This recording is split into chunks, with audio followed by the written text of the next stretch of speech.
As always, we do appreciate your time. Now, an EAC summit is being held in Kisumu, a youth-led engagement bringing together 50 young women from Kisumu to amplify their voices on the EAC Sexual and Reproductive Health Bill. Let's join our reporter Bramwell Bure for the details on this. Bramwell, good afternoon. Perhaps you can tell us more on this event? Well, good afternoon, Grace. As you've rightly indicated, this is part of the 50 girls who are meeting in this hall here to just elaborate their issues and raise their voices over that East African community sexual and health reproductive bill that they are discussing here. They are saying it is time they are involved in the policy making framework of that bill. But there is no need of saying much when I have the girls here.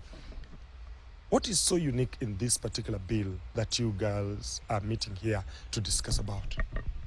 Thank you. First of all, my name is Hilda Musiko.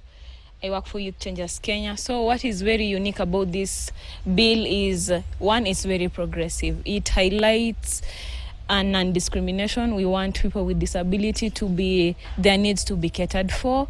It's very progressive in the sense that it allows everyone to access reproductive health services. And when we are talking about reproductive health services, there are so many. And another reason why I'm saying it's very progressive, it's because it's integrating psychosocial support, something that we have not really seen in a recent while when people are accessing reproductive health services. So it's very progressive, and I feel like it's very important for us, for East African women, for Kenyan women, to really be in support of this bill and to push it for it to be actualized. Some of the key components that are being enlightened in this particular bill include what? As I've said, first and foremost, non-discrimination. We really want people with disability to be included. There's sexual reproductive health and rights services, which includes contraceptive services. There is HIV testing and counseling. There is GBV services. Yes, so all the angles of sexual reproductive health are really included. Yes.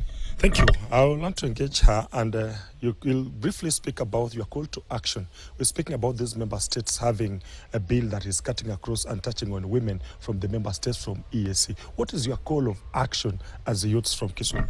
Thank you so much. My name is Ambale Sarafina. I work with Eagle Wings Organization. And one of the things that I will want to urge the member states to do is to ensure that there is a monitoring mechanism when it comes to identifying the gaps and also the implementation of these SRHR services within their countries. Something else that is there to note is that when we talk about rights, they won't be rights if at all there's no funding. That will only remain theoretical. So it is very important that the member states are able to allocate and dedicate funds both at the national and even the county levels that is so specific to ensuring that SRHR services are catered for and each and everyone is able to access these services within their country.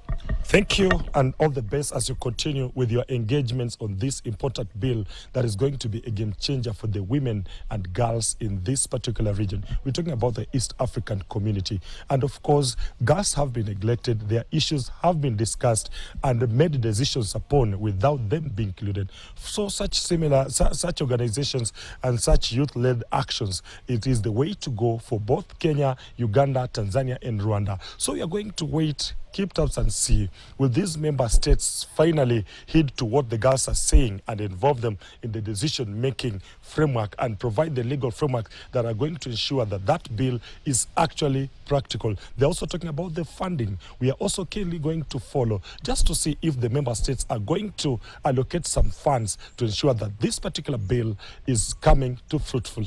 So from here, Grace, back to you in the studio. Right, thank you so much, Bramwell Bure, for that